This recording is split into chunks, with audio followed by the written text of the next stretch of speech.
வாசுதேவேந்திர யோகீந்திரம் நத்வா ஞானப்ரதம் குரும் முமுக்ஷூணாம் ஹிதார்த்தாய தத்வபோதோபி தீயதே.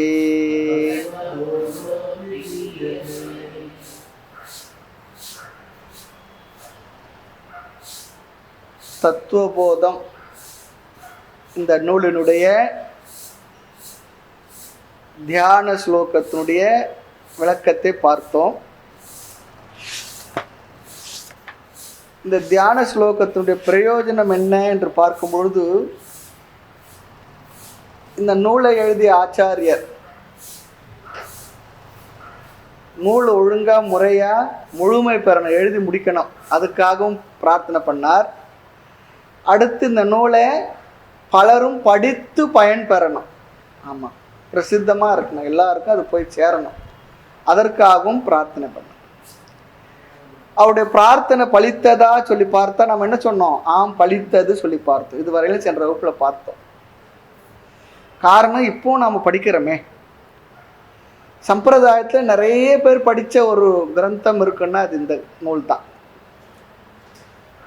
இந்த நூலுக்குள்ள சிறப்பு இது. நமக்கு 2 பயன் இருக்கணுமா? சங்கரருக்கு மட்டும் இல்லை, நமக்கு அந்த 2 பயன் இருக்கணும். இந்த பிரார்த்தனையினால நாமும் இதை படித்து முடிக்கணும் முழுமையா. அதற்குள்ள நமக்கு தடைகள் எதுவும் வந்து விடக்கூடாது படித்து முடிக்கிறதுக்குள்ள. 2வது புரியணும்னு சொல்கிறேன். புரியணும், எந்த தடையும் வாராமல் நம்ம படிக்கணும். தடைகள் வாராத அப்படி சொன்னது போல் இங்கே தடையும் நமக்கு வரக்கூடாது. என்ன தடை வரும்னா நமக்கு தெரிஞ்சது தானே. பேரனுக்கு பேத்திக்கு எதுனா விசேஷம் வந்துடும், இல்லை அவங்க படிக்கிறதுக்கு கூட போய் பேபி சிட்டிங் உட்கார்ந்துருக்கணும், இந்த கல்யாணம் விசேஷம், நமக்கு இருக்கவே இருக்க வயதான காலத்தில் வரக்கூடிய உடல் உபாதைகள், உறவுக்காரர் வந்துட்டார், மழை பெஞ்சிடுது, இதெல்லாம் பார்த்துன்னு. இதெல்லாம் இன்னொன்று இருக்கு, நமக்கோட ஆர்வம் குறைஞ்சிடும். ஆமாம், என்ன போதும், அதுவும் வந்துடும். அதுவும் இல்லாமல் இருக்கு. இந்த குருமார்கள்லாம் பார்க்கும்பொழுது பகவான் அனுகிரகம் தான், சலிக்காமல் நமக்கு சொல்லி கொடுத்துக்கிட்டே இருக்காங்க. எத்தனை சிஷ்யர்கள் வந்தாலும் எந்த வயதில் வந்தாலும் அவங்களுக்கும் சொல்லி கொடுக்கணுன்ற ஒரு எண்ணம் அப்படிலாம் இல்லைன்னா நம்மளாம் படித்தே இருக்க முடியாது. தயாராக இருக்காங்க, பெரிய விசேஷம் தான். நமக்கு ஆர்வம் போயிடும், அது வரக்கூடாது சொல்கிறார். மேலும் இன்னொன்று பிரயோஜனம் சொல்கிறார், படித்து முடிக்கிறது மட்டும் இல்லை, நமக்கு புரியணும், அதோட 3வது அது பலனும் நமக்கு கிடைக்கணும், பலனும் கிடைக்கணும். ஆக நாம் இந்த நோக்கத்துடன் இந்த நூலை நாம் படிக்க ஆரம்பிப்போம்.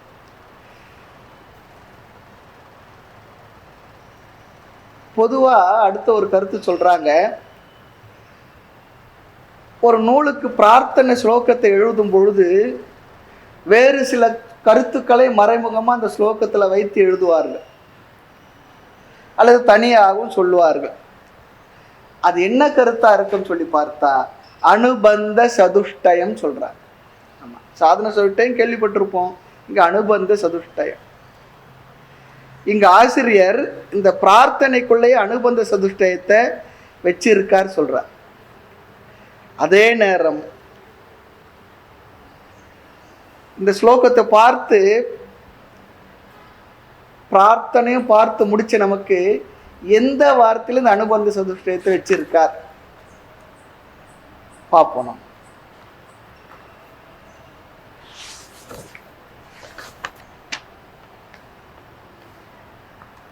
அடுத்து இது பிரார்த்தனை தியான ஸ்லோகம். அடுத்து நான் இந்த நூலை துவங்குகின்றேன் என்று சங்கரர் சொல்றார். அந்த ஸ்லோகத்தை பாரு. சாதன சதுஷ்டய சம்பன்னதிகாரிணாம்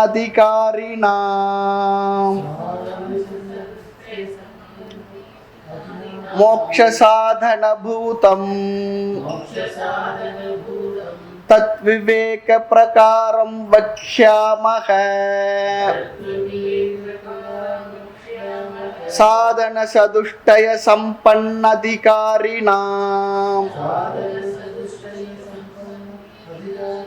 மோக்ஷ சாதன பூதம் தத் விவேக பிரகாரம் வக்ஷ்யாமஹ.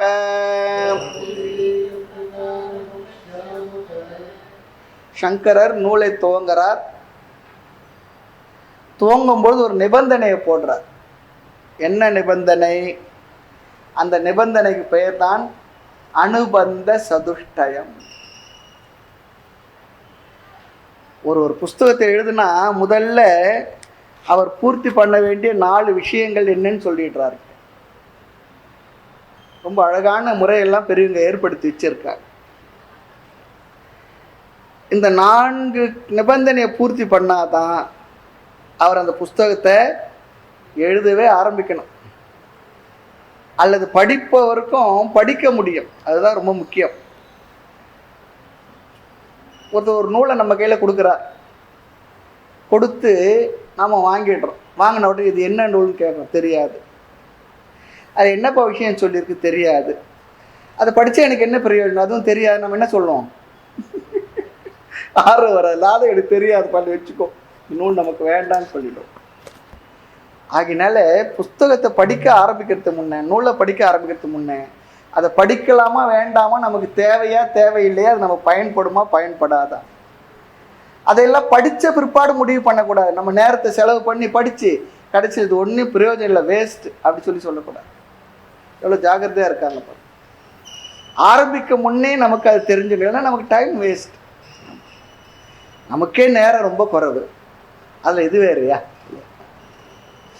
ஆக இந்த நூல் ஆசிரியர் என்ன செய்திருக்கணுமா, நூலினுடைய முகவுரையில் இந்த தகவல்களை தந்துடணுமா. எடுத்த உடனே முகவுரைக்கு உபோத்காத்தக சொல்லுவாங்க. உபோத்காத்தம் முகவுரை, அதில் சொல்லிடணும். அதை படித்த பிற்பாடு, முகவுரையை படித்த பிற்பாடு நம்ம படிக்கலாமா இல்லை வேண்டாமா. ஆக இதில் சொல்லப்பட வேண்டிய 4 விஷயங்களுக்கு பெயர் தான் சாதன, அதாவது அனுபந்த சதுஷ்டயம். சாதன சதுஷ்டயம் ஞாபகம், அனுபந்த சதுஷ்டயம். அனுபந்தம் சொல்லி சொன்னா முன்பு துவக்கத்தில், அது அப்படிதான் அர்த்தம். துவக்கத்தில் உள்ள அப்படி சொல், அப்படிதான் பொருள். நூலுக்கு முன்பு உள்ள,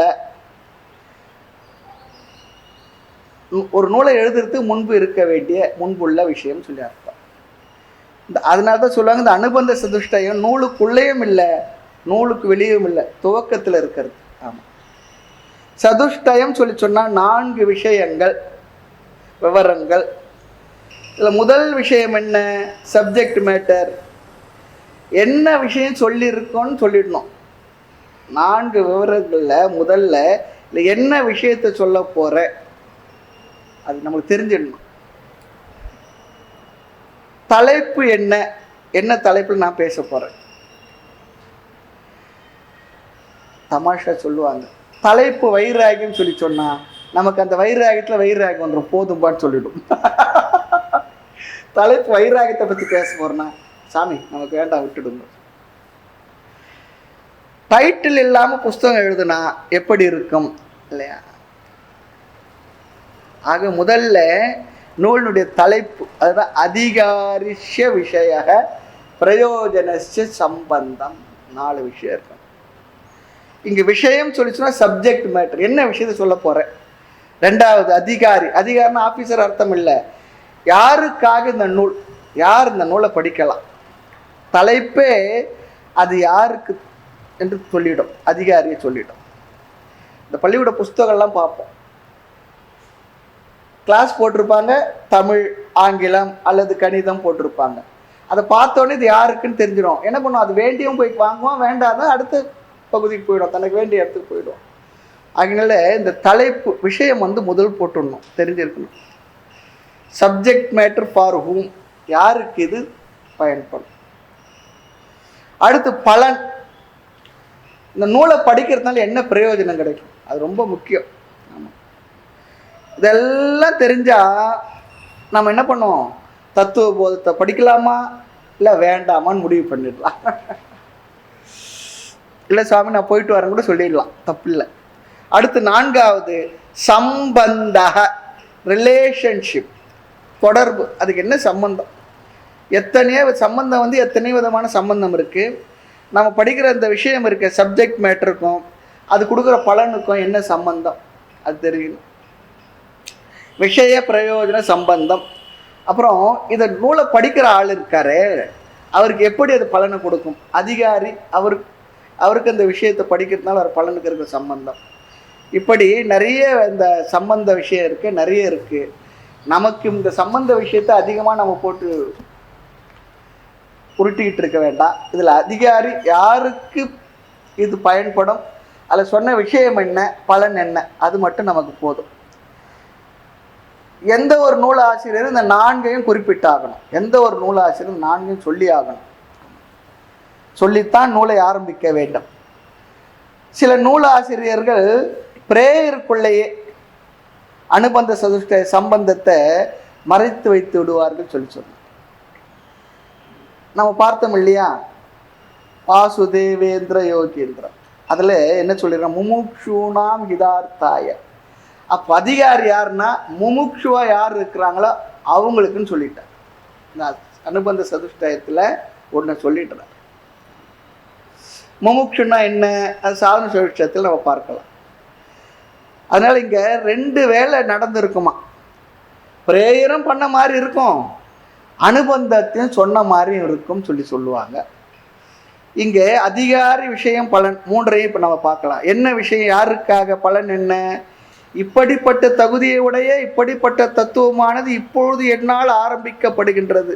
அதுதான் இந்த இப்போ பார்த்த ஆச்சாரியர் சொன்ன ஆரம்ப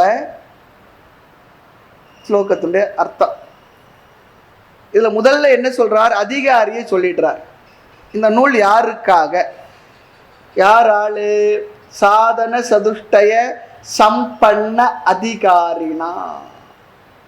அதிகாரின்ற ஒரு சொல்லு இருக்கு. அதிகாரின்னா தமிழ் ஆபீசர் சொல்றோம், அந்த அர்த்தத்தில் இல்லை. அப்படி ஒரு அர்த்தம் இருக்கு அந்த வார்த்தைக்கான, அந்த அர்த்தத்தில் இங்கே சொல்லலை. அதிகாரி சொன்னா தகுதியை உடையவன், ஃபிட் பர்சன் அர்த்தம். ஆமாம், குவாலிஃபைடு பர்சன் அல்லது பக்குவப்பட்டவன், பண்பட்டவன், தகுதியானவன். அதிகாரினா தகுதியை அடைந்தவர்களுக்காக இந்த நூல். தகுதி அடைந்தவர்கள் என்ன அர்த்தம்? என்னென்ன தகுதிகள்? அடுத்த கேள்வி. இந்த குவாலிட்டிஸ்லாம் சொல்லுவாங்களே, அதெல்லாம் சொல்ல போறார். என்னென்ன குணங்கள்? ஆக இந்த முதல் வரியில சொன்னது என்னன்னா 4 சொல்லிட்டார். சாதன சதுஷ்டய சம்பன்ன அதிகாரினா. 4 விதமான பண்புகள், குணங்கள், வேல்யூஸ் அல்லது குவாலிட்டிஸ், எப்படி ஒன்றா சொல்லலாம். 4 விதமான சாதனங்களும் கூடியுள்ள அதிகாரி. அப்படிப்பட்ட தகுதியை அடைந்தவர்களுக்காக. நல்லா ஞாபகம் வச்சுக்கணும், சட்டு நமக்கு மறந்து போடும். அனுபந்த சதுஷ்டயம் வேற, சாதன சதுஷ்டயம் வேற. சாதன சதுஷ்டயம் என்றால் என்ன, அதை பிற்பாடு பார்ப்போம். இங்க அடுத்த சொல் பாருங்க, பிரயோஜனத்தை சொல்கின்றது.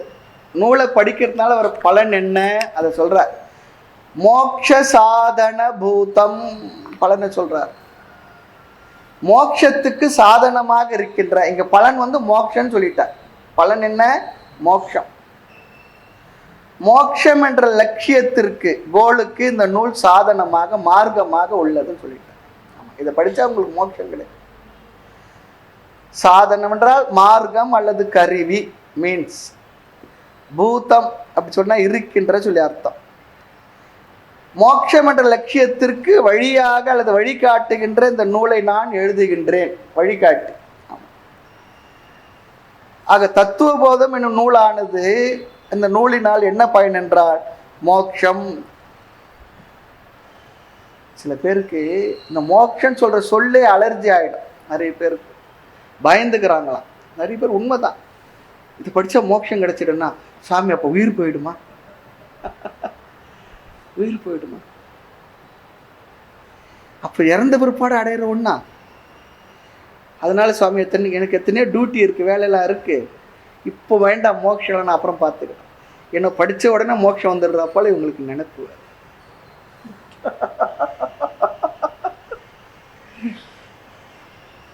எனக்கு ரொம்ப வேலையெல்லாம் இருக்குது சாமி, பிற்பாடு வரேன், தெரிஞ்சிருந்த அந்த பக்கம் வந்திருக்க மாட்டேங்க. அப்படின்னா என்ன அர்த்தம்? ஆவத்து ரொம்ப அழகாக சொல்கிறார், இந்த உலகமே உங்களை யூஸ்லெஸ் அப்படி சொன்ன பிற்பாடு தான் மோட்சமா? நீ ஒரு யூஸ்லெஸ் அப்படி சொன்ன பிற்பாடு தான் மோட்சம் அடையுதா இல்லை? ஆக மோட்சம் என்றால் என்ன?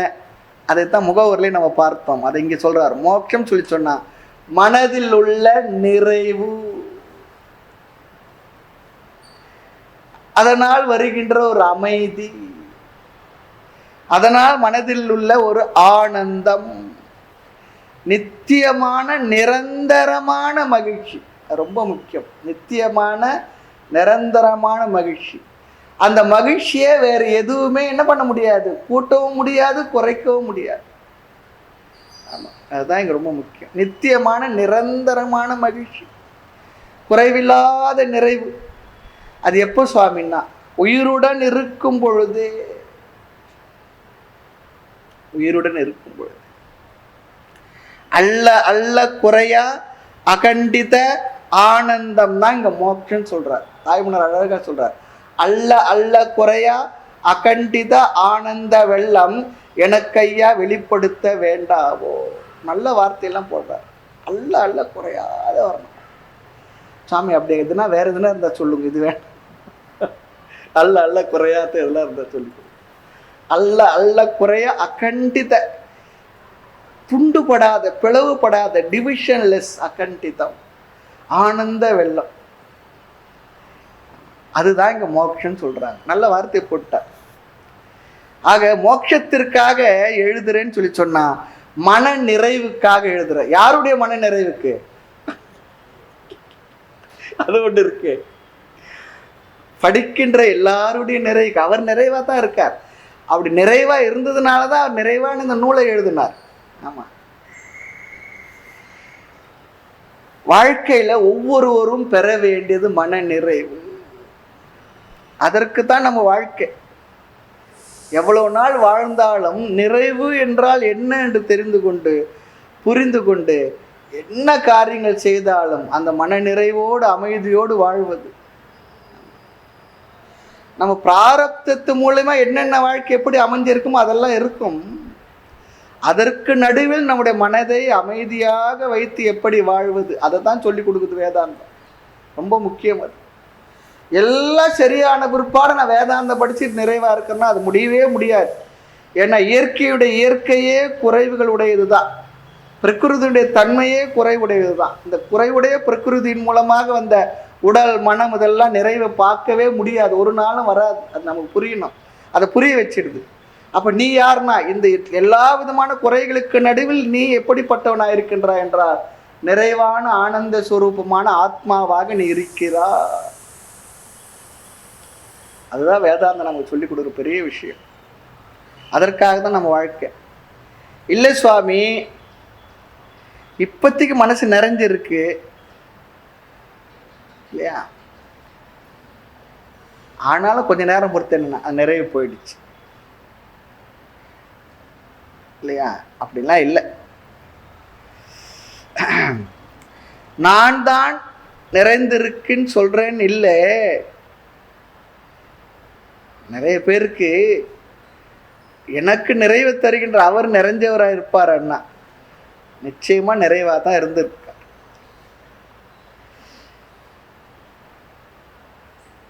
நிறைஞ்சிருக்கிற மனசுல கோபம் வருமா, லோபம் வருமா, பொறாமை வருமா? அப்படின்னா வாய்ப்பே இல்லை. சில நேரத்தில் விவகாரத்தில் இருந்தாங்கன்னா ஒன்று ரெண்டு விஷயங்கள் மனதனுடைய தன்மையாக கூட இருக்கலாம். அவருடைய ஆழ் மனதில் அவர் எப்போ நிறைவா இருப்பார், அமைதியா இருப்பார். அதுதான் தாய்மன்னர் சொல்லும்போது பொங்கி ததும்பி பூரணமாய் ஏக உருவாய் கிடக்குதையோ. சில வார்த்தைகளை நல்லா மீண்டும் மீண்டும் சொல்லி பார்த்து அந்த பொருளை மனசுல ஆழ அழுத்தமா சொல்லி பார்த்துக்கணும். பொங்கி ததும்பி பூரணமாய் ஏக உருவாய் இருக்கான். எங்க பார்த்தாலும் அதுதான் இருக்கு, நிறைந்திருக்கு. இந்த மனசு இருக்கே, அது நிறையாத பாத்திரமாவே இருக்கு. எது போலன்னா நம்முடைய வயிற்ற போலன்னு சொல்லிட்டார். இந்த வயிற்றுல எவ்வளவு போட்டா நிறையும்? இப்போ போட்டா ஒரு 5 இட்லி போட்டா நிறைஞ்சா போல இருக்கு. ஒரு 5 மணி நேரம் பொறுத்து அவ்வளவுதான். இட்லி போட்டா சீக்கிரமே பசி எடுத்துடு. ஆமா, மீண்டும் என்னன்னா வேக்யூம் ஆயிடும். நிறைஞ்சு நிறைஞ்சு காலி ஆயிட்டே இருக்கு. ஆனா பெர்மனண்டா நிறைக்க முடியுமா? முடியலையே. ஒரு நாள் உணவை ஒழி என்றால் ஒழியா, 2 நாள் உணவை 7 என்றால் 7. சரி, கிடைக்கிற நேரத்தில் 2 நாளைக்கு சாப்பிட்டு வச்சுக்கோ. ஊருக்கு போயிட்டு வந்து வீட்டில் வந்து சாப்பிட்டுக்கலாம்னா நடக்குதா? பஸ் ஸ்டாண்டுக்கு போனவொடனே பசி எடுத்து 2 காஃபி வாங்கினேன். ட்ரெயினில் போய் உட்காந்தவொடனே வரதெல்லாம் வாங்கி சாப்பிடும். அதுக்கே ட்ரெயினுக்கு சில பேர் எது வருதோ எல்லாத்தையும் வர வச்சு போட்டு பர்மனெண்ட்டாக நடக்க முடியுதான்? நடக்க முடியல. முடிஞ்சுதான்னா ஒன்று ஞாபகம் வச்சுக்கணும். அப்படி வயிறு ஏதோ கல்லை போட்டு அடைச்சி வச்சா போல் நிறைக்காமல் இருக்கிறது நல்லது. வாழ்க்கை முழுக்க நீ உணவே சாப்பிட வேண்டாம், இந்த ஒரு மாத்திரையை போட்டால் நான் நல்லா இருக்கும். யோசித்து பார்ப்பது நல்லா இருக்கும். ஒரு ருச்சி தெரியுமா? வேறு எதுவும் தெரியும்? எந்த பொருளை பார்த்தாலும் அவருக்கு என்ன தோணல? இது ஒரு வாழ்க்கையா? அது பகவான் செய்த எந்த ஒரு சிஸ்டத்தையும் நம்மளால ஒன்றுமே குறை சொல்ல முடியாது. நாம் நினைக்கிற இந்த நேரத்தை இப்படி தான் நல்லா இருக்கு, இந்த நேரத்தை அப்படி தான் நல்லா, அது இங்கே இருந்தால் நல்லா இருக்குது, இது அங்கே இருந்தால் நல்லா இருக்கு. இல்லை, அதாவது அங்கங்கே இருக்க வேண்டிய இடத்துல தான் வச்சுருக்காரு. பசியே இல்லைன்னா சுவை இருக்காது. இந்த பசிக்கிறது நல்லது, சுவைப்பதும் நல்லது தான். ஆனால் அந்த மனது இருக்கே, நிறைக்க முடியாததாக இருக்க வைத்த போல. சரி, அப்படிப்பட்ட மனதை நிறைக்க முடியுமா? இப்போ பிறந்ததுலேருந்து சாப்பிட்டாச்சு. பிறந்த குழந்தைக்கு அப்புறம் சக்கரை தண்ணி விடுவாங்கன்னு சொல்கிறாங்க. வாயில் சக்கரை தண்ணி விட்டோன்னு என்ன பண்ணுது? உச்சி கொட்டி சாப்பிடுது. அதுக்கு யார் சொல்லி கொடுத்தாங்க அது உச்சி கொட்டணும், அந்த டேஸ்ட் அதுன்னு சொல்லிட்டு இருக்கு. கசப்பு கொடுத்தா என்ன பண்ணுமோ அது தெரியல நமக்கு. ஆனால் இன்னைக்கு வரைக்கும் சாப்பிட்டுட்டோம். 70 வயசு வரைக்கும் சாப்பிட்டாச்சு. இன்னைக்கு வரைக்கும் சாப்பிட்டாச்சு, போதும் இன்னிலேருந்து சாப்பிடாத அப்படின்னு ஒரு நாள் சொல்லுமா மனசு? வயிறு சொல்லுமா? இல்லை. இந்த வயிற்ற போல மனசும் நிறைக்க முடியாதா இருக்கு. ஆனால் நிறைக்க முடியாத மனசை நிறைக்க முடியுமா சொன்னா முடியும் சொல்றது. அதுதான் வேதாந்த நூல்கள். அப்படி அந்த மனதை நிறைப்பதுதான் மோட்சம் என்று சொல்லப்படுகின்றது. மனசை நிறைக்கிறதுக்கு பேர் தான் மோட்சம். அப்போ மோட்சம்னா மறுபடியும் நல்லா மனசில் வச்சுக்கங்க. மன நிறைவு, பூர்ண திருப்தி, ஆழ் மனதில் இருக்கும் ஒரு விதமான நிறைவு தான், திருப்திக்கு பெயர் தான் மோட்சம். மோட்சம் இது சித்த பிற்பாடு வர்றதில்லை. இப்போ உயிரோடு வாழ்ந்து கொண்டு இருக்கும்போது நம் மனதில் அடைய வேண்டிய ஒரு நிறைவு. உடலுக்கு கஷ்டம் வரலாம், ஆனால் இங்கே மனசை பற்றி தான் பேசணும். உடல் கஷ்டமாக இருந்தால் கூட அது உடலினுடைய தர்மம் என்று புரிந்து கொண்டு மனது எப்படி போயிருக்கும், எப்படி இருக்கணும், வரத்தான் வரும். அதான் சொல்றாருங்க, ஆழ் மனதில் வருகின்ற ஒரு நிறைவு. சரி சுவாமி, இன்னொரு விஷயம் ஒருத்தர் கேட்டார். சரி, மோட்சம் வந்துடுதுன்னா தலையை வலிக்காதா, பல்வலியே வராதா அப்படின்னா, தலை கூடுதலாக வலிச்சாலும் வலிக்கலாம் இல்லையா, பல்வலி இருந்தாலும் வரலாம். சூழ்நிலையெல்லாம் அப்படிதான் இருக்கும், அப்படியே தான் இருக்கும். இங்கே சொல்கிற விஷயம் மனசுக்காக கொடுக்குற ஒரு அறிவை தவிர இங்கே உடலை பற்றி பேச்சே இல்லை இல்லையா. புகழ் வரலாம், இகழ் வரலாம், மற்றது வரலாம், விவகாரம் வரலாம், அவனுடைய பிராரப்தப்படி என்ன ஒன்றா வரலாம். ஆனால் ஆழ்ந்த மனதில் ஒரு நிறைவு, மகிழ்ச்சி, அந்த மகிழ்ச்சியை தான் நம்ம மோட்சம் சொல்லி சொல்றோம். என்ன வந்தாலும் என்ன போனாலும் இந்த மனதில் என்ன பண்ணும், அந்த அறிவை தருவது தான் இந்த நூல். ஞாபகம் வச்சுக்கணும், இந்த நூலை எதுக்கு படிக்கிறோன்றது நமக்கு தெரியணும். இந்த அறிவை தருகின்ற நூல். ஆக இந்த ஆழ்ந்த மனதில் இருக்கின்ற நிறைவுக்கு பெயர் தான் மோட்சம் அல்லது கண்டென்ட்மெண்ட் சொல்றோம் பாருங்க. அதனால இனி நம்ம பயந்துக்க வேண்டாம். எதுக்கு? மோட்சன்ற வார்த்தையை கேட்டால் பயந்துக்க வேண்டாம். ஆமா, யாருன்னா கூப்பிட்டு உங்களுக்கு மோட்சத்தை தரேன்னா பயந்துக்க கூடாது. அப்படி கொடுக்க முடியுமானா அது வேற. அறிவை கொடுக்க முடியுமே தவிர நேரடி அள்ளி பிரசாதம் போல கொடுக்க முடியாது. அடுத்து மோட்சம் என்பதனுடைய வேறு ஒரு சொல் இருக்கு. அந்த சொல்லுக்கு பேர் தான் ஜீவன் முக்தி. ஜீவன் முக்தி. ஜீவன் முக்தி சொல்லி சொன்னா உயிரோடு இருந்து கொண்டு வாழ்ந்து கொண்டு இருக்கும் பொழுதே அப்படி சொல்லி அர்த்தம். ஜீவன் முக்தி சொல்லி சொன்னா இந்த உடலோடு உயிரோடு இந்த உலகத்தில் வாழ்ந்து கொண்டிருக்கும் பொழுதே இந்த மனதில் நாம் பெற்று வாழ்ந்து கொண்டிருக்கின்ற ஒரு சூழ்நிலை. ஆமா. முக்தி சொல்லி சொன்னா விடுதலை சொல்லி அர்த்தம். எதிலிருந்து? நிறைவின்மையிலிருந்து பெறுகின்ற விடுதலை. சென்ஸ் ஆஃப் இன்கம்ப்ளீட்னஸ் சொல்றோம் பாருங்க. வாழ்க்கையில் எல்லா நிலையிலும் ஒரு இன்கம்ப்ளீட்னஸ் நமக்கு இருக்கத்தான் இருக்கு. சென்ஸ் ஆஃப் இன்கம்ப்ளீட்னஸ், நிறைவின்மை. அந்த நிறைவின்மையை சாஸ்திரம் சொல்லுகின்ற வார்த்தை என்னன்னா, நிறைவின்மைக்கு சாஸ்திரம் தருகின்ற வார்த்தை சம்சாரம். சம்சாரம் அது மின்சாரம் நம்பர், அது வேற. சம்சாரம் சம்சாரம் சொல்லி சொன்னா எல்லார் மனதிலும் எல்லாருடைய ஆழ்ந்த மனதில் இருக்கக்கூடிய ஒரு நிறைவின்மைக்கு பெயர் தான் சம்சாரம். அது எப்போ இருந்து கொண்டே இருக்கின்றது. எவ்வளவு இருந்தாலும் 99% எல்லாம் இருக்கு. ஆனா இந்த இல்லாத ஒரு % இருக்கு பாருங்க, அதை பத்தி தான் மனசு எப்ப பார்த்தாலும் ஏங்கி தவிச்சுக்கிட்டே இருக்கு. அந்த ஒண்ணு இல்லையே. ஒரு குடம் முழுக்க தங்கம் இருக்கு வீட்டுல, ஆனால் அது கழுத்து நிறையிலன்னு சம்பாதிக்கலாம் கொண்டு வந்து போட்டுக்கிட்டே இருந்தா அது அனுபவிக்காது. ஒரு தங்க குடம் கதை தெரியுமே உங்களுக்கு. அதுதான் அது போல ஒரு 1% இல்லை சொல்லி நினைச்சுக்கிட்டே வருத்தப்பட்டுக்கிட்டே இருக்கு. அந்த நிறைவின்மையிலிருந்து விடுதலை தான் மோட்சம் சொல்லி சொல்றோம். அதுவும் இறந்த பிறகா? இல்லை, உயிருடன் இருந்து கொண்டுள்ள போதேன்னு சொல்லிடுறார். அதை தருகின்ற இந்த நூல், அதுக்கு பேர் தத்துவ போதம். அடுத்து என்ன விஷயம் சொல்ல போகின்றார் இங்க?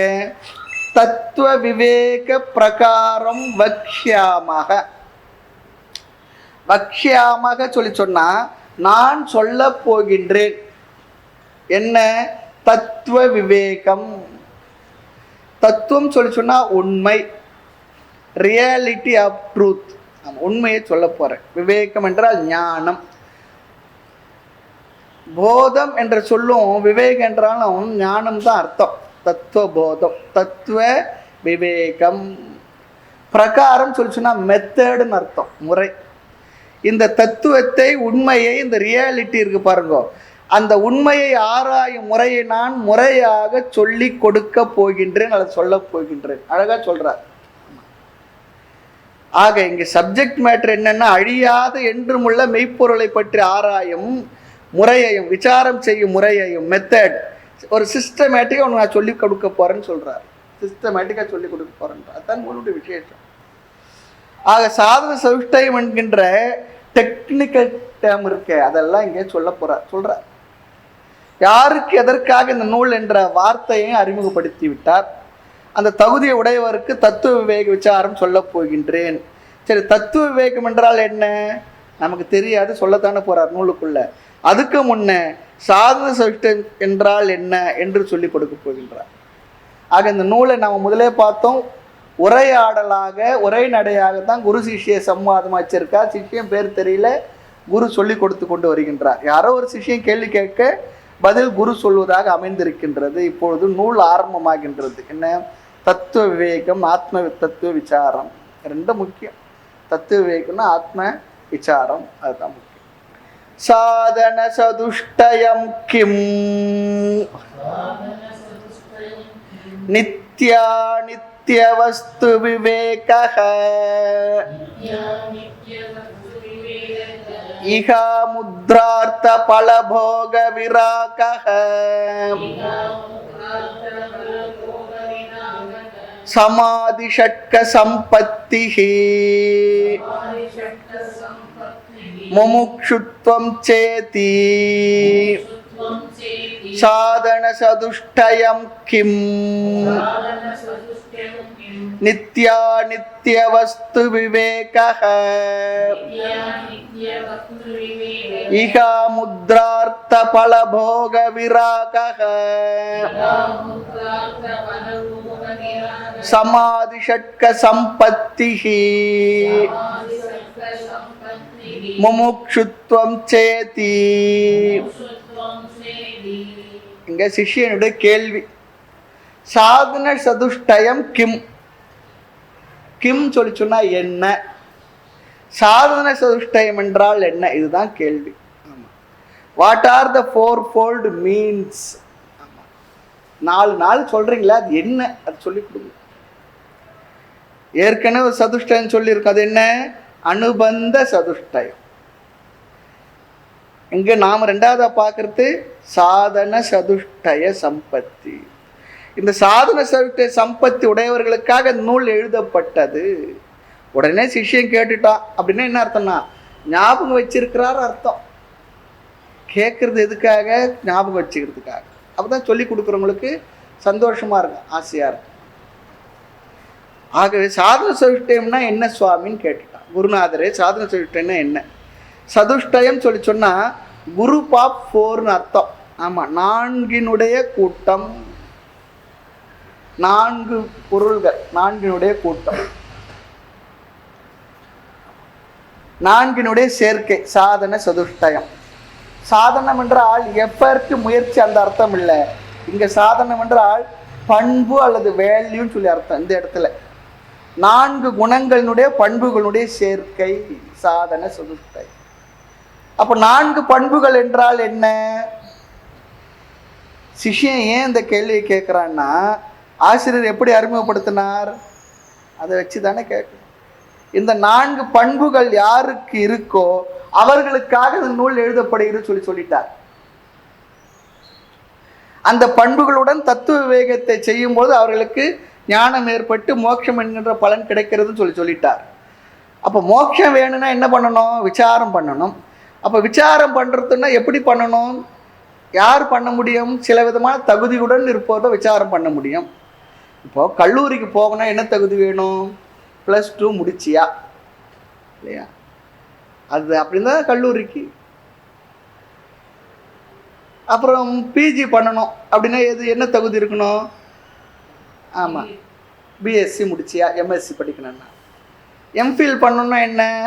அதுக்கப்புறமா இருக்குது. அப்புறம் பிஹெச்டி பண்ணணும், முறை வச்சுருக்காங்க இல்லையா? அது போல். அதே போல் சாதன சதுஷ்டய சம்பத்தி யாருக்கு இருக்கோ, யார் அதை வளர்த்தி கொண்டுள்ளார்களோ, அல்லது யாருக்கு அது நிறைவாக இருக்கு, சம்பன்னன்னு சொல்லிடுறாங்க, முழுமையாக நிறைந்தவனுக்கு, அவர்களுக்கு இந்த விவேகம் அல்லது விசாரம். ஆக இங்கே சிஷ்யனுடைய கேள்வி என்ன? அந்த நான்கு பண்புகள் என்ன சுவாமி? குரு என்ன சொல்றார்? அந்த நான்கு பண்புகளுடைய பெயரை மட்டும் சொல்றாரு, இங்க விளக்கம் சொல்லலை, அப்புறம் சொல்ல போறார். பிற்பாடு சிஷ்யன் கேட்பான், அந்த நான்கு பண்புகளுடைய லட்சணம் என்ன சுவாமி சொல்லுங்கன்னு சொல்லி கேட்பான். பின்னர் ஒவ்வொரு பண்புடைய லட்சணம் எல்லாம் இங்கே வரப்போகின்றது. முதல் பண்பு இங்கே விவேகம். விவேகம் என்றால் அறிவு சொல்லி அர்த்தம். விவேகம் சொல்லி சொன்னா அறிவு. எதை பற்றி அறிவு பின்னால பார்க்கலாம். ரெண்டாவது வைராகியம். வைராகியம் சொல்லி சொன்னா விராக. ஆமா, விராகம். மூன்றாவதுல 6 பண்பு வச்சுட்டார். ஆமா, சமமாதி ஷட்க சம்பத்தி. ஆமா, அந்த 6னுடைய கூட்டம். சமம் எனும் 6 கூட்டம் பண்ணுவார் கைவல்லியனானது ஆசிரியர். சமம் தமம் முதலிய 6 பண்புகள், அது மூன்றாவதா வச்சிருக்கார். நான்காவது முமுக்ஷுத்வம், மோட்சம் அடைய வேண்டும் என்ற பேரார்வம். மோட்சத்தை அடைய வேண்டும் என்ற பேரார்வம். இந்த 4ம் சேர்ந்துதான் சாதன சதுஷ்டய சம்பத்திகி என்று சொல்லப்படுகின்றது. எந்த ஒரு விஷயத்திற்கும் ஒன்றை பெறதுக்கு தகுதி நமக்கு இருக்கணும். அதுபோல வேதாந்த ஞானத்தை பெற இந்த 4ம் 4-fold குவாலிஃபிகேஷன் சொல்லுவாங்க இல்லையா, அது தேவையா இருக்கு. இந்த தகுதியுடன் விசாரம் செய்தால் அந்த விசாரத்தால் என்ன பலன்? ஞானம். ஞானத்தால் என்ன கிடைக்கணும்? மோட்சம். மோட்சத்தால் என்ன கிடைக்கணும்னா கேட்க மாட்டோம். ஆமா, பசி போகிறதுக்காக சாப்பிடணும். சாப்பிட்ட ஒருபாடு என்ன கிடைக்கணும் என்ன சொல்லுவோம்? முடிஞ்சால் சொல்கிறதுக்கு ஆள் இருக்காது. சத்தம் ஒன்று வரும், என்னென்னா புரட்ட சத்தம் வரும். அதுதான் பதில். ஆக இந்த நாட்கள் ஆசிரியர் விவேகம் என்ற வார்த்தையை சொல்லும் பொழுது எதிலிருந்து என்று நமக்கு புரிய வைக்கிறதுக்காக சொல்ல போகின்றார். பதில் சொல்வார். நித்திய அனித்திய வஸ்து விவேக. விவேகம் என்பது முதல் பண்பு இல்லையா? எதுல விவேகம்? நித்தியம் என்றால் அழியாதது, அனித்தியம் சொல்லி சொன்னா அழியக்கூடியது. எது அழியக்கூடியது எது அழியாதது என்ற அறிவு நமக்கு இருக்கணுமா? விவேகம், அதுதான் விவேகம். இந்த வஸ்து என்ற வார்த்தை 2 இடத்துல சேர்த்துக்கணும். ஆமா, நித்திய அனித்திய வஸ்து விவேகம் சொன்னார். நித்திய வஸ்து எது, அனித்திய வஸ்து எது என்ற விவேகம். இந்த ஞானத்துக்கு அறிவுக்கு சப்ஜெக்ட் மேட்டர் எது? நித்தியம். விவேகம் சப்ஜெக்ட் மேட்டர். எது அனித்திய வஸ்து எது நித்திய வஸ்து? ஒரு இடத்துல போயிட்டு நாம சொல்லுவோம் எனக்கு அறிவு இருக்கு அப்படி சொல்லி சொன்னா எதை பற்றி அறிவுப்பா கேட்டாகணும். காலேஜுக்கு வேலைக்கு எதுக்கோ போட்டோம்னா அதில் அவங்களுடைய தேவைக்கு ஆள் எடுப்பாங்க. எந்த சப்ஜெக்ட் டீச்சிங் வேணுமோ ஃபேக்கல்ட்டி அது எடுப்பாங்க. அதுபோல் இங்கே அறிவு இருக்கு சொல்லி சொன்னால் எதை பற்றி அறிவு? சப்ஜெக்ட் மேட்டரை சொல்லி ஆகணும். எந்த விஷயத்தை பற்றி அறிவு என்று சொல்லி ஆகணும் இல்லையா? இந்த விளக்கத்தை நம்ம பின்னால் பார்க்க போகிறோம். 2வது வைராகியம், விராக. விராக சொல்லி சொன்னால் ராகம் என்றால் பற்றுன்னு சொல்லி அர்த்தம். டிஸ்பேஷன் சொல்கிறாங்க பாருங்க. ராகம்னா அது கல்யாணி, காம்போதி, சங்கராபரணம், ஹரிஹர பிரியா அப்படிலாம் இல்லை. சாரி, கரகர பிரியா, ஹரிஹர பிரியா இல்லை. ஆமா, கரகர பிரியா. ஆமா, அது சரியா சொல்லணும். ராகம் சொல்லி சொன்னா ஒட்டி கொள்ளது, ஈசிக்கிறது அர்த்தமா. ரஜ்யத்தே, ஒன்றோடு ஒன்று அப்படியே ஒட்டிக்கிறது. நான் சொல்றேன், நகையும் சதயம் போல இருக்கிறாப்பா. நகமும் சதயம் போல இருக்கு. விராக பற்றின்மை, வைராக்கியம். எதுல வைராக்கியம்? இக அமுத்ர அர்த்த பலபோக விராக. ரொம்ப அழகா சொல்ற. போகத்தில் பற்றின்மை. போகம்னா என்ன? என்ஜாய்மெண்ட், இன்பத்தில். இந்த உலகம் தருகின்ற பிளஷர் இருக்கு பாருங்க, ஆனந்தம். அந்த சுகத்தில் பற்றின்மை. நாம் எத்தனையோ பொருள்களை பார்க்குறோம், பெறுகிறோம், அனுபவிக்கின்றோம். அதெல்லாம் நமக்கு இன்பத்தை கொடுத்து கொண்டிருக்கின்றது. அந்த இன்பத்தை தருகின்ற போகம் இருக்குப்பா, அந்த இன்பத்தில் பற்று இல்லாமல் இருத்தல். சரி, அந்த போகம் எப்படி நமக்கு கிடைக்கிறது? பல போகம் என்பதில் பழம் என்ற வார்த்தை முன்னாடி இருக்கு. பழம் என்ற சொல் கர்ம பழம் சொல்லி அர்த்தம். கர்ம பழம். பொருள் எனக்கு இன்பத்தை தருது சொல்லி நம்ம நினைக்கிறோம். ஆனா பொருள் நிமித்தமாக இன்பம் வருகின்றது, அது மேலோட்டமான உண்மை. ஆமா, அந்த பொருளை இன்பத்தை அடைய வேண்டும் என்பது அந்த இன்ப அனுபவத்துக்கு காரணம் நம்முடைய கர்ம பலன். பொருள் எதிர்க்கவே இருக்கும், ஆனா அனுபவிக்க முடியாது.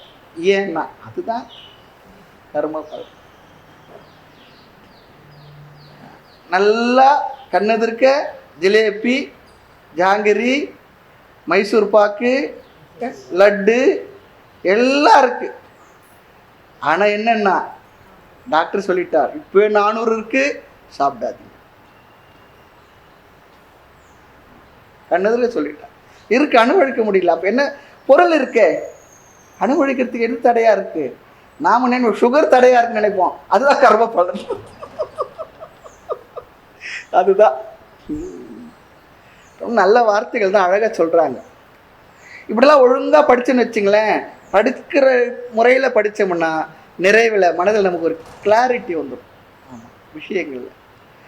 ஆக பொருளில் இன்பம் அடைய வேண்டும் என்பது அந்த அனுபவத்துக்கு காரணமாக இருந்தாலும் கூட அங்கே வரக்கூடிய அந்த இன்ப அனுபவத்துக்கு தடையாக இருக்கிறது எதுன்னா, அல்லது ஆதரவாக இருப்பது, ரெண்டுமே கர்ம பலன்தான். அது அனுபவிக்கிறதும் கர்ம பலன்தான், அனுபவிக்காம வைக்கிறதும் கர்ம பலன்தான். ஆக நம்முடைய கர்ம பலன் தான் நமக்கு இன்பத்தை கொடுக்கின்றது. அடுத்து பாருங்க, ஒரு பொருள் இன்பத்தை தரும் சொல்லி சொன்னா அடுத்து இதுல ஒரு ப்ராப்ளம் இருக்கு. அந்த பொருள் எல்லா நேரத்திலும் நமக்கு இன்பத்தை தரணும். அடுத்து எல்லாருக்கும் இன்பத்தை தரணும். முடியுதா? இல்லை. ஒரு நேரத்தில் ஒருத்தருக்கு இன்பத்தை கொடுத்த அதே பொருள் அடுத்த நேரத்தில் அது இன்பத்தை கொடுக்க முடியல. அதே அடுத்த நேரம் கூட வேண்டாம், முதல் பசியோடு இருக்கும்போது சாப்பிட்ட அந்த அந்த ஒரு நிறைவு இருக்கு பாருங்க, அடுத்தடுத்து வயிறு நிறைஞ்ச பிற்பாடு அதே மாதிரியா சாப்பிடுவோம். அப்பயும் கொஞ்சம் கொஞ்சமாக குறைஞ்சிக்கிட்டே வருது. ஒரு பொருள் ஒருத்தருக்கு மட்டும் இல்லை, எல்லாருக்கும் இன்பத்தை தந்து ஆகணும், தர முடியாது. அவருக்கே கூட எப்போதும் தராது.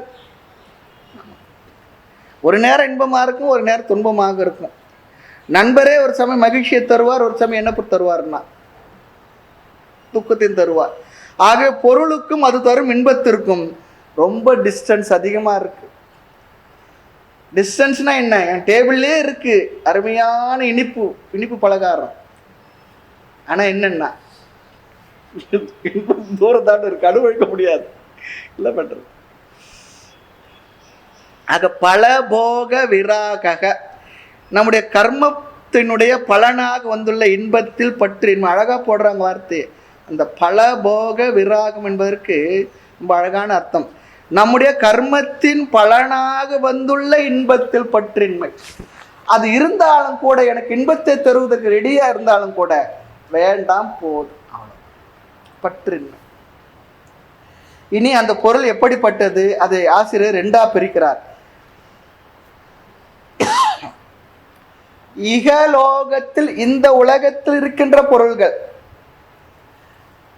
கொஞ்சம் எக்ஸ்டெண்ட் பண்ணோம்னா அமுத்ர, நாம் இறந்து சொர்க்கம் முதலிய லோகங்களுக்கு போனாலும் அமுத்ர, அந்த லோகத்தில் இருக்கின்ற பொருளாக இருந்தாலும் அந்த பொருளிலும் பற்றின்மை. அதுதான் ரொம்ப முக்கியம்.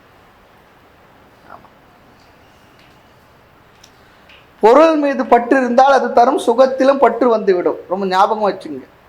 பொருள் மீது பற்று இருந்தால் அது தருகின்ற இன்பத்திலும் பற்று வந்துவிடும். இன்னொரு அர்த்தம் இருக்கு, பற்றே அது தருகின்ற சுகத்தினாலதான் நமக்கு வருதான். அது சுகத்தை தந்தா என்ன வந்துடுது? பற்று வந்துடுது. இந்த வார்த்தைகள்லாம் கொஞ்சம் மனசு ரொம்ப யோசித்தா புரியும். பற்றே அது தரும் சுகத்தால தான் வரும். ஆக பொருள் மீது பற்றின்மை வந்தால் அந்த பொருள் தரும் சுகத்தின் மீதும் பற்றின்மை வரும், கிடைக்கும். அதனால் சொல்றார் இக அமுத்ர அர்த்த. அர்த்தம் சொல்லி சொன்னா ஆப்ஜெக்ட், பொருள்கள். ஆமா, சுகத்தை தருகின்ற பொருள்கள். இங்க ஆப்ஜெக்ட் சொல்லி சொன்னா இந்த பொருள்கள் மட்டும் இல்லை, மனிதர்களும் கூட. நமக்கு இன்னொருவர் என்னென்ன ஆப்ஜெக்ட் தானே, மனுஷனா இருந்தாலும் கூட அவர் நமக்கு ஆப்ஜெக்ட் ஆகிடுறார். மற்ற மனிதர்கள் கூட, உறவுகள் கூட, மனிதர்கள் கூட. ஜடமான பொருள் ஆப்ஜெக்ட் ஆகிறது, மனிதர்கள் கூட நமக்கு ஆப்ஜெக்ட் ஆகிறாங்க. ஆக இந்த பொருள் இக அமுத்ர. அமுத்ர சொல்ல சொன்னா இன்னொரு அர்த்தம் சொல்றாங்க அழகா, கர்மகாண்டம் எத்தனையோ உலகங்களை சொல்கின்றது. ஆமா, நூல்கள் சொர்க்காதி லோகங்களை நிறைய சொல்றது. ஆமா, வருணலோகம், வாயுலோகம், பிரம்மலோகம், பித்ருலோகம் எல்லாம் நிறைய சொல்லியிருக்கு. அந்தந்த உலகத்தில் இன்பத்தை தரும் பொருள்களை பற்றி நிறைய விஸ்தாரமாக சொல்லியிருக்கு. அந்த பொருளுடைய வர்ணனையெல்லாம் நீங்கள் படித்து கேட்டிங்கன்னா நமக்கு ஆசை வந்துடும். மோட்சத்தை அப்புறம் பார்த்துக்குவோம், அதை போய் அனுபவிச்சுட்டு வரோன்ற எண்ணம் வந்துடும். நிறைய பேருக்கு வேதாந்தம் படிக்க வந்து கடைசியில் கர்ம காண்டத்தில் ஆசை வந்துட்டு ஆள்லாம் இருக்கு. ஆமாம், வந்துட்டு ஆள்லாம் இருக்கு. ஆகிய இந்த உலகங்களுக்கு சென்று அந்தந்த பொருள்களை அனுபவிக்கலான்ற ஆசை வந்துடுமா. ஆக பரலோக சுகத்தில் ஆசை வந்து விடும். இந்த பொருள்லாம் இல்லைன்னா பரவாயில்ல, அந்த உலகம் சொல்ற அந்த சுகத்தில் ஆசை வந்துடுமா.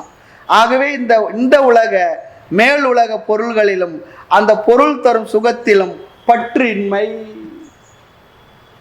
தெளிவா சொல்லிடுறார். ஆக இக அர்த்த, இவ்வுலக பொருள்கள் தரும் சுகம். அமுத்ர அர்த்த, வேறு உலகில் உள்ள பொருள்கள் தருகின்ற சுகம். இதில் நம்முடைய கர்ம பலத்தால் தோன்றிய போகத்தில் இன்பத்தில் இருக்கின்ற பற்றின்மைக்கு பெயர்தான் வைராகியம். அது இருந்தாலும் கூட என்னன்னா எனக்கு வேண்டாம், அதுதான் ரொம்ப ஜாகிரதை. இது ஒரு பற்றின்மை என்பது ஒரு விதமான நாம் மனதில் பெறுகின்ற ஒரு பக்குவம் தான், ஒரு மெச்சூரிட்டி தான்.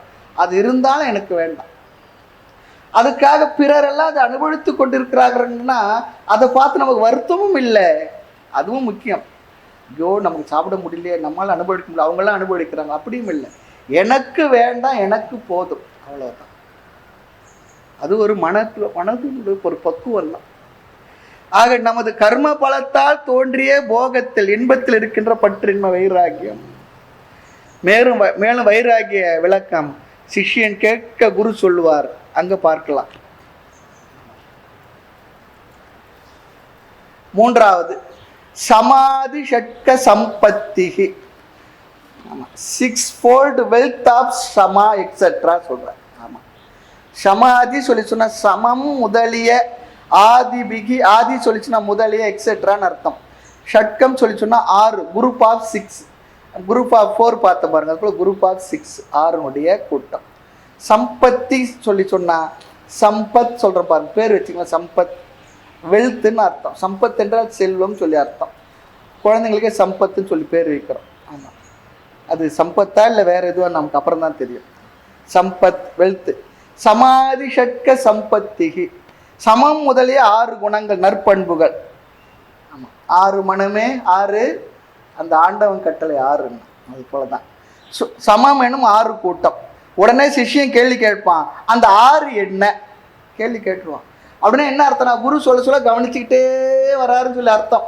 ஆமாம், எல்லாம் நுழைஞ்சுதான்னா, இல்லைங்க சாமி வாழு மட்டும் நுழையலன்னா.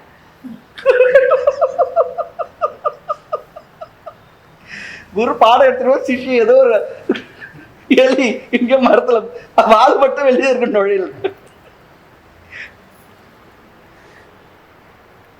ஒவ்வொன்றாக லட்சணம் வரப்போகின்றது. பிற்பாடு இறுதியாக முமுட்சுத்துவம் ச இதி. இதி என்றால் இவைகள். ஆமா, முமுட்சுத்துவம் சொல்லி சொன்னா டிசைர் ஃபார் லிபரேஷன், மோட்சத்தை அடைய வேண்டும் என்கின்ற பேரார்வம், எண்ணம், விருப்பம். ஆமா, எப்பவுமே ஒரு சாதனத்தை ஆர்வமோடு ஆசையோடு செய்தால் மகிழ்ச்சியாக இருக்கும். எந்த செயலாக இருந்தாலும் சரி, அது பூஜையாக இருக்கட்டும், நம்ம செய்கிற செயலாக இருக்கட்டும், அது சமையலாக இருக்கட்டும், துணி துவைக்கிறதா இருக்கட்டும், வீடு பெருக்கிறதா இருக்கட்டும், எந்த செயலை செய்தாலும் கூட ஆர்வத்தோடு செய்தால் சந்தோஷமாக செய்யும். இல்லைன்னா என்னென்னா கடனே தலையெழுத்தே சொல்லிதான். எது செய்தாலும் ஆசை இல்லாமல் செய்தால் வேதனையாக இருக்கும். வாக்கிங் கூட ஆர்வமாக செய்தால் மகிழ்ச்சியாக இருக்கும். ஆமாம், இல்லைன்னா என்ன, சோம்பல் இருந்தால் கஷ்டமாயிடும். சொன்னார், பஸ்ஸை மிஸ் பண்ணிட்டோம், நேரத்துக்கு போய் ஆகணும். அப்போ நடந்தால் என்ன பண்ணுவோம், வேதனையாக இருக்கும். ஆனால் நாமே காலைல வாக்கிங் நடந்தால் சந்தோஷமா. ஆக விரும்பாத ஒன்றை செய்தால் வேதனை, அதையே விரும்பி செய்தால் அது சாதனை, சாதனம், சுகம். அதான் பகவான் அழகா கர்மயோகம் வச்சார். பிடிக்குதே பிடிக்கல செய், விருப்பப்பட்டு செய், உனக்கு எல்லாம் நன்மை நான் கொடுக்குறேன்னு சொல்லிட்டு. இங்க ரெண்டுமே என்ன, விரும்பி செய்தாலும் விரும்பாத செய்தாலும் நமக்கு வந்து சோதனை. என்னடா இது மதுரைக்கு வந்து சோதனைன்னு சொன்னார் பாருங்க, சோதனை. ஆக வேதாந்த விசாரம் செய்வதற்கு என்ன தகுதி, 4 தகுதி: விவேக, வைராகிய, சமமாதி ஷட்க சம்பத்தி, முமுட்சுத்துவம். சரி சுவாமி, இந்த 4 வளர்த்துக்கிட்டு நான் வகுப்புக்கு வரேன், அது வரைக்கும் நீங்க பொறுப்பே, அப்புறம் பார்த்துக்கலாம். ஆனா ஒண்ணு இருக்கு, இந்த 4ஐயும் அடைய வேண்டுன்றது எங்க வந்ததுனால தெரிஞ்சது, சாஸ்திரத்தை படிக்க வந்ததுனால தான் இது வேணுன்றதே தெரிஞ்சது. அதோடு கூட இன்னொன்னு இருக்கு, நம்ம எல்லாருக்குமே இந்த 4ல் ஏதோ ஒன்று கொஞ்சம் கொஞ்சம் இருக்கத்தான் இருக்கும், இருக்கு, நமக்கு தெரியல. அப்படி இல்லைன்னா இங்கே வந்து உட்காந்து கேட்கவும் முடியாது, அது வேற விஷயம். நம்ம எல்லாருக்குமே கொஞ்சம் கொஞ்சம் இருக்கு. கொஞ்சம் விவேகம் இருக்கு, கொஞ்சம் முமுட்சுத்துவம் இருக்கு, கொஞ்சம் சமமாதி ஷட்க சம்பத்து இருக்கு. அளவு வித்தியாசப்படும், அவ்வளவுதான். ஆமாம், இவைகளை கொஞ்சம் கொஞ்சம் வைத்துக்கொண்டு விசாரம் செய்தால் என்ன ஆகுன்னு சொல்லி சொன்னால், அந்த விசாரம் ஞானத்தை தருவதற்கு பதிலாக அந்த தகுதிகளை வளர்த்து கொடுக்கும். ரொம்ப முக்கியமான வார்த்தைகள் எல்லாம். வளர்த்து கொடுக்கும், நமக்கு வளர்க்கும். ஆக சாதன சம்பத்தியை வளர்த்து என்ன பண்ணுமா, அதை உடையவனாக வேண்டும், சம்பன்னனாக வேண்டும். ஆமா, சம்பத்திற்கு அது என்னுடையது ஆகணும்னா அந்த தன்னுடையது ஆக்கி கொண்டவனுக்கு பெயர் சம்பன்னன், முழுமையாக நிறைந்தவன். ஆக இந்த நான்கும் ஃபுல் மெஷர்ல இருக்கணும் என்ற அவசியம் இல்லை. மெதுவா வரும். எப்பன்னா கேட்க கேட்க வரும். அதே நேரம் இந்த நான்கையும் கேட்பது சுலபம், அதை அடைவது கடினம். எதுவுமே அப்படித்தானே, கேட்கறது சுலபம், அடைவது கொஞ்சம் கடினம். ஐயே மெத்த கடினம். யாருக்கு? ஆளை பொறுத்து. ஐயே மெத்த சுலபம், அது யாருக்கு? ஆளை பொறுத்து. டிபெண்ட்ஸ் அப்பான் த பர்சன் சொல்றாங்க இல்லையா, அப்படி இருக்கு.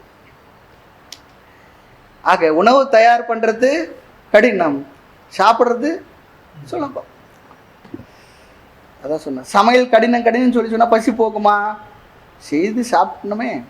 ஆக இப்போ பார்க்க போகின்ற நான்கும் ரொம்ப முக்கியம், ரொம்ப கவனம் கொடுக்கணும்னு சொல்றார், வளர்த்து கொள்ள வேண்டும் சொல்றார். அதைத்தான் நாம விளக்கமாக பார்க்க போகின்றோம். ஆகவே இதெல்லாம் என்ன, சாதனா பகுதிகள். இது முடிஞ்ச பிற்பாடு நேர விசாரத்துக்குள்ள போவோம். இனி அடுத்தது சிஷ்யனுடைய கேள்வி. மேலும் விஷயங்களை அடுத்த வகுப்பில் பார்க்கலாம். மூர்த்தி எல்லாம் வாழி, எங்கள் மௌன குரு வாழி, அருள் வார்த்தை என்றும் வாழி, அன்பர் வாழி பராபரமே. ஐயனே எனதுள்ளே நின்று அனந்த ஜென்மங்களாண்ட மெய்யனை உபதேசிக்க வெளிவந்த குருவே போற்றி. உய்யவே முக்தி நல்கும் உதவிக்கோர் உதவினாயேன், செய்யுமாறு ஒன்றும் காணேன். திருவடி போற்றி போற்றி. ஓம் பூர்ணமத பூர்ணமிதம் பூர்ணாத் பூர்ணமுதச்யதே பூர்ணஸ்ய பூர்ணமாதாய பூர்ணமேவாவசிஷ்யதே. ஓம் சாந்தி சாந்தி சாந்தி. ஹரி ஓம். ஸ்ரீ குருப்யோ நமः. ஹரி ஓம்.